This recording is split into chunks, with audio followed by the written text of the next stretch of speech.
episode 5 now. The third shift segment on Blaze Review. Always enjoy doing it with my man. Yes, sir.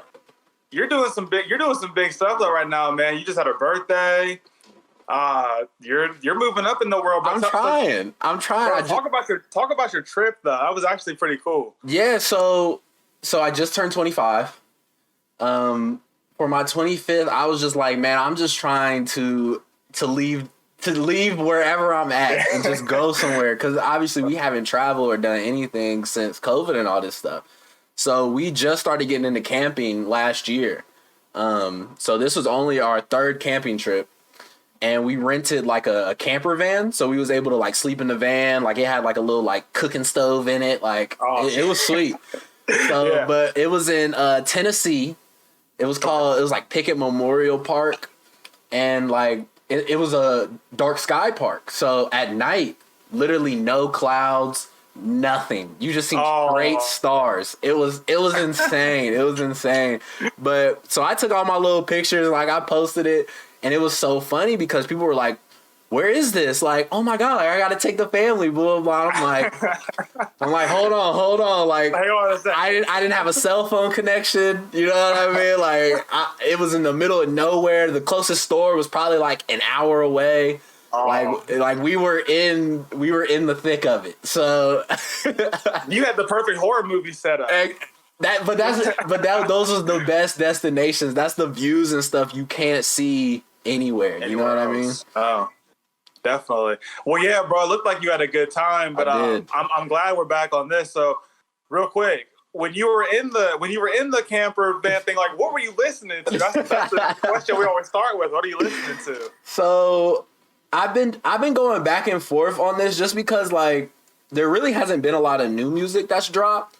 So yeah. I just been kind of just trying to go back in my bag and just listen to stuff.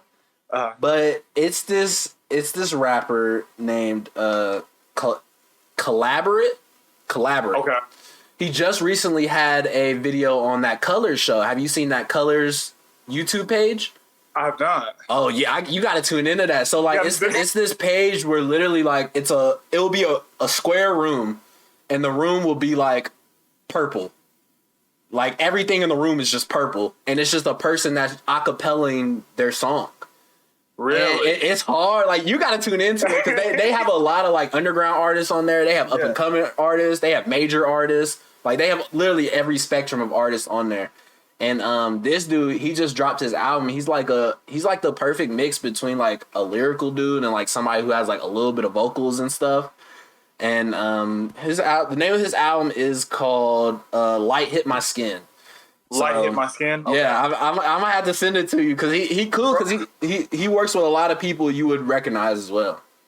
See, I'm glad I have this show with you because every time I talk to you, you're putting me on somebody new. I got to. That helps me out. So what you been listening to? Actually, bro, so actually, to be real with you, I haven't listened to anything specific. Kind of like you said, no new music has dropped. So sometimes I'll put my music on shuffle. And I'll make random playlists. Okay. So actually, is it Royce the 5'9", who I cannot think of the last album with like the dollar bill that was on the front of it that it came out. I think it was like last year maybe. But he's had some good music. I throw some DJ Quick on the playlist. Oh, Royce the 5'9" was the Allegory. I did actually listen to that. I did actually listen to that. And then Burden of Proof is another one too. I'm going back to listen to a lot. Benny the Butcher. So yeah. A couple songs on there. I do want to ask, do you think their time is coming to an end, the Griselda group? I don't know. See, because I'm kind of just getting hip to them, like, within the last year, maybe. Okay. So, like, for me, I'm like, their stuff is still, like, I still like it a lot. Yeah. So, I don't know. I can't answer. That was the interesting perspective, because I've been listening, like, West Side Gun. I've been listening to West Side Gun for, like, 3 years now. Yeah. So, like, I'm kind of at the point where I'm like, it's kind of feeling like back 3 years ago when he was like because, you know, there's a different type of fan base to not mainstream artists. Right. You know what I mean? Like, they're able to make art at a different level. Like, they know what they fans like. And I almost feel like West Side is moving back into that as far as, like, forget all this mainstream stuff. Like I could make a radio hit, but I know what my fans gonna rock with. So exactly. That's my only thing. Did Westside Gunn? I'm trying to think. Was it an album he put out maybe a year ago? Did it have a song with Tyler the Creator on it? Oh yeah. Something Paris. So that album actually, I love that album because I'll say this. So it was Pray for Paris was the album. Yeah. And the release for it was so crazy because like he had crazy hype because he just signed with Rock Nation. Yeah. So his hype was through the roof. Like fans were flocking in basically like, who is this guy? And so that's how I was. Yeah, and this was the album he responded with. Like, yeah, this is Westside Gunn. And yeah, he had a Tyler feature on there. He had a Wale feature. He had he had some bangers on there. But the release, he did a Twitch. He did a Twitch release. You know what Twitch is, right? Where it's like basically live stream. People can comment on it while you're live streaming. And he had a DJ play the whole thing, and he was literally like, he was chilling like just like how you are on his phone, just chilling on his phone, and the DJ had a whole setup mixing all his songs live. Like, it was lit. It was lit. And that was the first time anybody heard it, and then it released at midnight on streaming platforms. I was like, wow. I was like, because I'll be real with you, I didn't know any of that. I saw a bunch of people like sharing it on their story like during that time, so I was like, if this many people were sharing this album, I need to go check it out. And I think I listened to it maybe that one time through. And what caught my attention was that, like I said, I saw Tyler was on there. Yep. I've always been a huge Tyler fan. So I was like, okay, like I'll check it out. And I actually didn't mind the album, bro. I might have to go back and listen to that one again, though. Tyler actually produced a couple songs on it. Really? Yeah, Westside. So the Pray for Paris, the whole thing he was just in a hotel room in Paris. See, he basically made this whole album in a hotel room in Paris. That makes sense then. So he said he was just calling people. He was literally just in the room just calling people. All right, they didn't pick up. Hey, y'all got beats? You got a verse? Just literally just picking up the phone, calling people. That's how he got Wale. That's how he got Tyler Creator. That's how he got Tyler Creator beats. He said Tyler Creator just sent him a folder of beats and was like, pick some. Wow. Yeah. It's always crazy when you look at the stories behind a lot of that stuff. Yes, yeah. That's why I love music and like you said, how I always put you on the new music, because it's like, oh yeah, man, the creative process these random people are going through to make these bangers I've never heard before. I love it. You love it. So I want to talk about. So we decided we're going to talk about somebody else's creative process. Yes. And how they've gone in so many different lanes. And we saw the graphic at roughly the same time on Twitter was Young Thug. Yeah. So I'm gonna let you talk about it because you brought it to me before I brought it to you. So so I was just scrolling on Twitter and I see this graphic and it looked like a bunch of like literally like superheroes or like you know what I mean? Like they look like something like with power. So I'm thinking it's like a video game or something. Yeah. So I'm looking at it like, hold on, these Young Thug albums. So it literally has, what is this? 12 albums on it. 12, yeah. And I was like, yes. When I seen this, I was like, Young Thug really released this many projects. Like he been grinding. Yeah. So it basically puts him in all these different like costumes and like looking things. And people were basically saying which one was the best Young Thug. So I'm asking you, I have mine. What do you think was the best Young Thug? Do you want me to read them off or do you already know? Read a couple of them off because mine's going to be between Barter 6 and Jeffrey was a favorite of mine. Okay. Yeah, so I'll go from Barter 6. So Barter 6, Slime Season 2, I'm Up, which was like a short EP, then Slime Season 3, then Jeffrey, then Beautiful Thugger Girls, Hear No Evil, Slime Language, which that was kind of a close second for me. Yeah. And then So Much Fun that he just dropped recently. So Much Fun, bro. Actually, did you like So Much Fun? Yes, because he's starting to go back to my favorite. Yeah. Personally, well, I feel like he's closer to Jeffrey with it, but yes, I feel like he's getting back in his own lane as far as like, this is Young Thug music. Nobody else can do this. I was a huge fan of Submate on there with Future, and then Ecstasy with MGK. Yep. Those were like two songs for me on So Much Fun that I really loved. I'm gonna have to go back and listen to it because I honestly haven't listened to it in a while.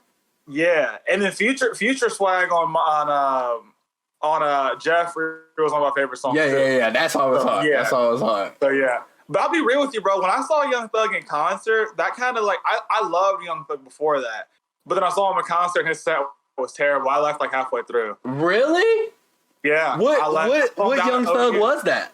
That would have been 2016. So that was close to like Slime Season 2, around there? Yeah, so somewhere there. It was like half. I believe it. Yeah. Him and Fetty Wap were the two. But yeah, and it's funny too because I know we talked about last week Atlanta rappers and stuff. And I think it's funny too because I think it's like an actual like creative artist, like somebody who has their own sounds. Future and Young Thug are like two guys that just don't get enough credit. I think they've got enough, like to a degree enough, but not as much as they should. Personally, like when I seen this graphic, I was like, like Young Thug, I think has definitely, I wouldn't say got the credit he deserves because I feel like in rap music he has. Like I feel like if you a mainstream rapper and Young Thug walks in the studio, like it's mutual respect. Like I feel like he ain't no like what is Young Thug doing here? Like blah blah blah. Like I feel like he's way up there because you got to think Young Thug put on Lil Baby. Yeah, you know what I mean. Like Young Thug is in that position now where he's like, I know what's gonna pop. You know what I mean? Like I know what's gonna do good. So and I wonder. The thing I want to know your opinion on too is like, so it seems like he has like a lot of projects, and realistically, I didn't realize how many he had until I saw that graphic. Yeah. So I'm thinking back to Lil Wayne, kind of early, like maybe like 2010s, like when he's putting out a bunch of projects after project, and they're all like slappers. Do you think Young Thug is kind of in that same category to where like he would just put out like a bunch of music, or do you think his music is pretty spaced out? I think Young Thug did have that mindset when he was getting on. Like, everything before Slime Season, I feel like was literally Young Thug locked in. Like, I'm trying to get on soon. Like, and I'm proving it to y'all with all of these projects. Like, so my favorite, just to add on to that, was Barter 6. Barter 6 was when he basically signed with Birdman, or they had like some type of signing ship, like. So I heard it's like usually it's like publishing rights. Gucci talked a lot about it. Gucci used to do it all the time. That's how he got Waka Flocka. That's how he got a bunch of people. Is he basically would pay for all of their marketing, pay for travel expenses, all of that, and he would get a portion of what they make off of their music. Okay. So that was when Young Thug signed his first little. All right, I got a marketing budget now. I can make videos. I can do all this. That Barter 6 album, every song on there, I was like, who is this? Like, I was like, there's no skips on Barter 6. I was like, who is Young Thug? Like, this is crazy. There's no skips on Barter 6. I don't care if anybody says there's no skips. Yes. None. So if we're going to the next topic, you said this Kodak Black news recently just happened. I think that kind of ties into a bigger topic that you even brought up in our text, and you said like violence in music. Yeah. I'm curious, and I'll let you start on this. Like, what did you make of the whole thing? As far as violence in music, do you think some rappers are kind of shifting away toward like from that now, or like is it still like a relevant topic? Like, what are you thinking? Yeah. So I mean, I love that you tied it in like after what we was just talking about, just because, like you said, like Young Thug, like Slime Season, and before that was Young Thug in the streets. You know what I mean? So a lot of his bars and stuff was what he was seeing. You know what I mean? But the Jeffrey album is not like that at all. Like, he's not saying no hood street stuff on Jeffrey. And, the whole situation with Kodak is obviously Kodak or somebody in his, you know what I mean, group of people is still in the streets. You know what I mean? Running the streets. And Kodak just got out of jail. So it's like who can Kodak be around that, you know what I mean, ain't really in the streets like that. So, like, it just sucks that he's in this situation as far as like gun violence. Like literally like his bodyguard literally got shot by who knows who. Like Yeah. Who knows? And it's no doubt in my mind that Kodak, if he doesn't retaliate physically, he's retaliating mentally as far as his verses, his songs, all that stuff. And that, I just feel like that energy, you basically bring it on yourself. You can look at any rapper in history that has came with that type of energy on some music.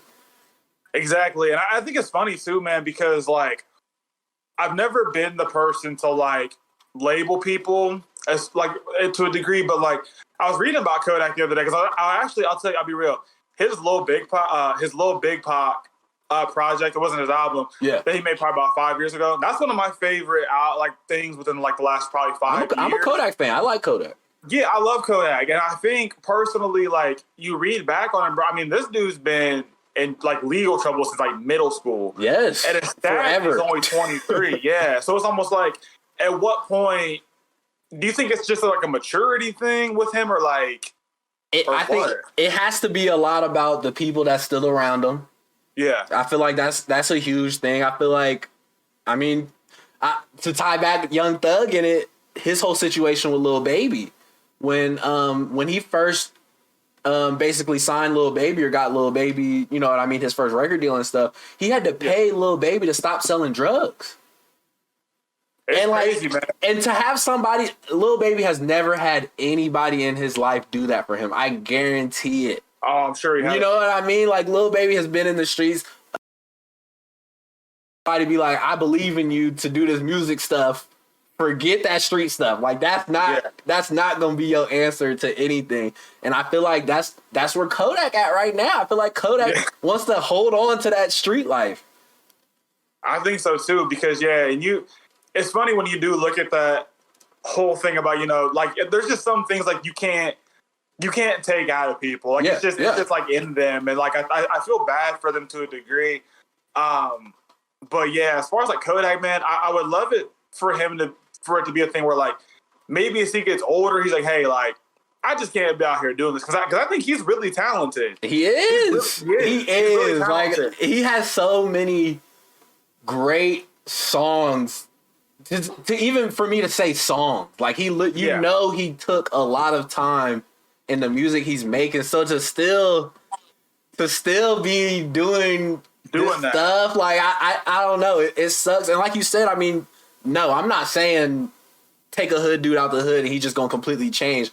Right. I'm saying as far as your decision making, like your decision making can definitely change. Oh yeah. As far as like your personality, how you retaliate and stuff, no, I'm not saying all that. Of course, that stuff. Of course, you know what I mean. A hood dude definitely ain't gonna change that instant. But nah. As far as like gun charges and being in situations where people are shooting at you, it's like, who are you with?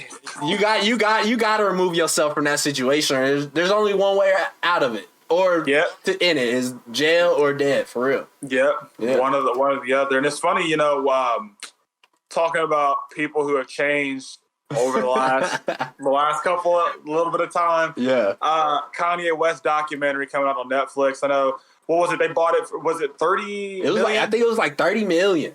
30 million. And you said it's 21 years of footage. They said, it was over 20 years of footage, man. I was like, oh, this is going to be great. So, and so I'll tell you, I think I have to go back and read it again, but I think I read this right before, where I think Kanye, did he ever open up a show for Tupac? Back in the day, I saw there was like a Chicago. There was like a flyer in Chicago where Tupac might have been performing that I think Kanye might have opened up for him. Now, don't quote me on that. Wow. But if I find the flyer again, I'll send you a picture of it. We can pop it up maybe on here. But I was thinking, like, so if we go back 20 years, we go 01, what Kanye's first album didn't drop until when? Was it 03? Yeah, I think it was like 03, 04. Yeah. 03, 04. So, like, 2001 Kanye, man, I'm sitting thinking, like, what are we going to get to see, like, 3 years before his first record comes out? Because Kanye, he is hip-hop from literally 2003 to now. Like, literally the amount of influence he's made through his music career to where he's at now with the shoes, with the, you know what I mean, the freaking the Sunday services, like like from College Dropout, like who would have thought that this is where he would have ended up at? Yeah, because I think when you look at like, you know, like I said, love him or hate him, you cannot take away what he has brought to hip hop. Oh, man. no. Like you cannot take that away. So I mean, I'll be curious to kind of see, just see like the different angles, I guess, on his life. And just like when he when he really changed, and I think even his like relationship with Jay-Z is gonna be something too. Oh yeah, I didn't even think about that. Yeah, like his relationship with Jay-Z, because I feel like it's always on the fence. Like 1 minute it's like, oh, like man, we're so cool, but then it's like, oh, I hate this dude. You know like, why? whatever. Well, personally, what I think why is Jay-Z is a more reserved person. Yeah. I feel like that's just Jay-Z's personality. So I feel like the more Kanye has grown into the Kanye we know now, is like that's completely against what Jay-Z is, you know what I mean? Like Jay-Z just be chilling. Like I just don't see why he would want to be in the spotlight with Kanye as much right now. Right, yeah, and it's kind of like one of those things where Jay-Z is not even, he doesn't even have Instagram, and he's never on his Twitter. But he's always working. Like you said, like him being reserved, I think is like the main reason probably why. But yeah, bro, I'm actually excited to watch that. I'm wondering, do you think like the documentary for Kanye is kind of like a thing surfacing now because the Biggie one just came out, or do you think the Kanye one's going to open doors for other artists that have like their own documentaries? That's a good question. Just because obviously Netflix has, I personally think Netflix has tapped into something right now. I think Netflix is figuring out that the people who have guided culture, the people who have guided music, are people we want to hear from and want to learn about past what we just see on social media, what we see through news. We want to see deeper stuff. Right. And I think, I think, like you said, I think this might be a door that is open for, I'd love to see some Drake in 06. You know what I mean? I'd love to see some Young Thug in 06. Like, what were those dudes doing? Like, I know. So, I mean, it's like the best time to do it right now. Yep. So, there's a lot of guys, I feel like, from our childhood, even like up to now, like you would love to see a documentary about like a Wayne, a Jay-Z. Yeah. Lil Wayne, I know have you seen that video where dude read him back one of his verses? And Lil Wayne was like, I said that's my boy I always go live with, Darnell. Really? Yeah, me and him, we text all the time and everything. We're cool as hell. Man, Lil Wayne was like, I said that? Like, I said that? Like, so what? Yes, I would love to see Lil Wayne 15 years ago. Like, what was that Wayne like? For him to just be laying down verses that are timeless. To just be like, okay, I'm done. Okay, like well, that's whatever. And not even like write it. Like if that's true or not. Like he says he doesn't write them. Yeah, I'd be like, if you don't write any of this, bro, that's not like you're just on a whole different level. You're insane. Which it's understandable where he made it to. Yeah, in music. Absolutely. Yeah, absolutely. So we had what we've been listening to: Young Thug, Kodak, Kanye. So we had some good stuff for today. I feel like. Yes, sir. So you said you're working on a guest for next week, possibly. I am. It will hopefully be another musician. Okay. And we're just gonna chop it up. Lots of good stuff as always. So. Yes, sir. Yes, sir. Well, so we're gonna have more. We're doing the podcast now on Apple and Spotify. We'll have the YouTube show as usual. Working on some more stuff. So this is this week's episode of The Third Shift, and we'll see you guys next week. Yes, sir. We out. All right. Yes, sir.